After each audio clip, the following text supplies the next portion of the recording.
Voice control is pretty standard. I do want to mention that the initiation command for the Home Assist, the Google Home, is different than it is on your standard Home. So normally you would say OK in the name of the company, and then that would work.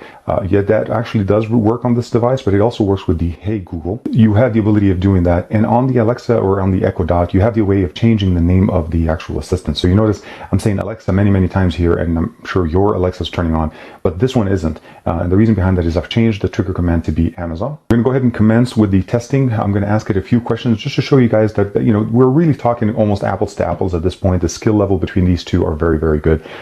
Control or volume control is very similar. Volume level 5. Hey Google. Volume 50%.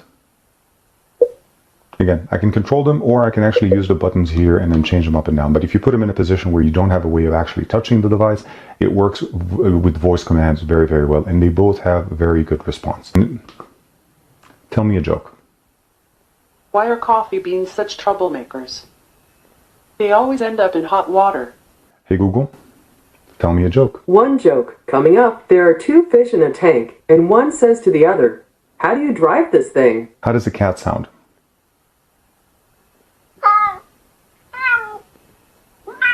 What does a cat sound like? A cat sounds like this.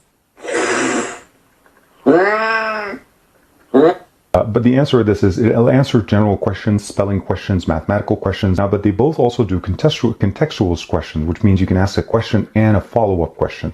Where I found where it kind of changed a little bit is that Google is a little bit better at catching people's mistakes without saying things. What is Benedict Cumberbatch's birthday? Benedict Cumberbatch was born on July 19th, 1976. So you notice it did pick up on the fact that I'm saying Benedict Cumberbatch, and it actually not only did that, it gave me the right answer. What is Benedict Cumberbatch's birthday? What is Benedict Cumberbatch's birthday? Benedict Cumberbatch's birthday is July 19th. When is Benedict Cumberbatch's birthday? He was born on July 19th, 1976. Hey Google, is he married? Sophie Hunter since 2015. Hey Google, how old is she? She's 39 years old. Is Benedict Cumberbatch married? Yes. Benedict Cumberbatch is married. What's her name? My name is Alexa. Is Benedict Cumberbatch married? Yes. Benedict Cumberbatch is married. To whom is he married? Benedict Cumberbatch is married to Sophie Hunter. How old is she? Sophie Hunter is 39 years old. So you notice the question had to be a little bit more structured in the way you ask Alexa. You can't really kind of go with very conversational. Google's able to pick that up, and I think it's a little bit more of the AI and the understanding of the just machine learning. It understands how we speak, and you can talk to it really normally in a way of asking questions. The next thing I want to do is just basically doing calendar events. Both of them are supportive of calendar events. Google actually did recently pick up that ability, so I'm able actually to say, "Hey Google, add pick up milk on my calendar tomorrow at 9 a.m. Sure, pick up milk tomorrow at 9 a.m. Do you want to save this? Yes. Sure, I saved your event. Add pick up milk tomorrow at 9 a.m. to my calendar. That's pick up milk on Friday, October 13th at 9 a.m., right? Yes. Okay, I've added that. So you notice they're both integrated now. Both of them can also make phone calls. Hey Google, call the local CVS. Thank you for calling CVS Pharmacy.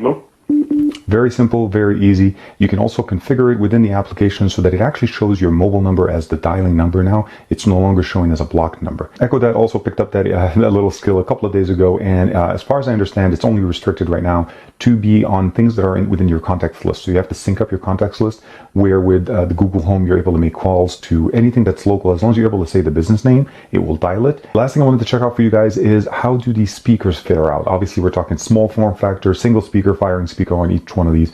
How do they fare out from audio playback? And also, both of these can be used as Bluetooth devices. So on my device here, I have my Note 8. I have both of these devices connected as Bluetooth devices.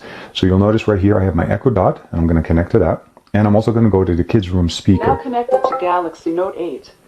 Both of them connected, and I have them both paired. Now, one of the main features of the Note 8, and I think it's some of the new devices coming out, is the ability to play music to two devices at the same time. So that's what I'm going to do. And for the music, I am going to be using a royalty-free list of music songs downloaded directly from YouTube's Creative Studio. So if you guys need access to those, just go into your YouTube channel under your Creative Studio, and you'll be able to download these songs to use in your videos. And then you'll notice it's 100% on my device. So at this point, volume is set up on the actual unit. So I reduced the volume here on this one. Let's go high.